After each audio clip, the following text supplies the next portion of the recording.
अच्छा सुकेश, जब मैं सुन रही थी टेलीविजन स्क्रीन पर आपको, तो आप ये कह रहे थे कि नंदीग्राम सीट से वेस्ट बंगाल का मिजाज पता चलने वाला है, और राजीव की बात उसी से जुड़ती है कि शुभेंदु अधिकारी अगर नंदीग्राम से, जो उनकी वो सीट है जिस पर उन्होंने सिटिंग चीफ मिनिस्टर को हराया, अगर वो उनका घर भी है, वहां पे बाकायदा अधिकारी ब्रदर्स और पूरा एक बाकायदा एक जाल भी है, अगर ये नंदीग्राम का मैंडेट जिसकी तरफ राजीव इशारा कर रहे हैं, इससे वेस्ट बंगाल का मिजाज तय होगा क्या? नहीं, उस वक्त चर्चा ये थी कि आपकी किस सीट पे निगाह है। तो मैंने कहा मेरी निगाह नंदीग्राम पे है कि जो चैलेंजर की तरफ भवानीपुर लड़ने आया है, उसको एक कार्यकर्ता जो उनके साथ हुआ करता था वो चैलेंज कर रहा है। तो नंदीग्राम का मूड क्या है जहां वो इतने स्ट्रांग हैं?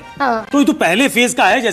जैसे ममता बनर्जी भवानीपुर में पीछे चल रही थी, उसी तरह बहुत स्लेंडर मार्जिन से, बहुत छोटे मार्जिन से अभी शुभेंदु अधिकारी पीछे चल रहा नहीं आगे चल रहे हैं। शुभेंदु आगे चल रहे हैं 662 वोट से। वो पहले राउंड की काउंटिंग के बाद है, तो अभी देखना पड़ेगा कि वहां क्या होता है। लेकिन मेरी निगाह अभी भी वहां बनी है कि उनकी अगर जीत होती है तो वो कितनी इंप्रेसिव होती है, और अगर वो फंसा के उनको फंसा के कोई रखता है।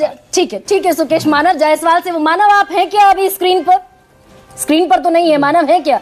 शीतल जी आपसे कुछ सवाल पूछना चाह रहे हैं। मानव जी ये बताइए कि इलेक्शन कमीशन का जो डाटा है उसके अनुसार अब बीजेपी को वहां 45%, 45% वोट मिल रहा है और आपको 42% से कम मिल रहा है। बीजेपी को इसके पिछले चुनाव में 38% टोटल वोट मिला था।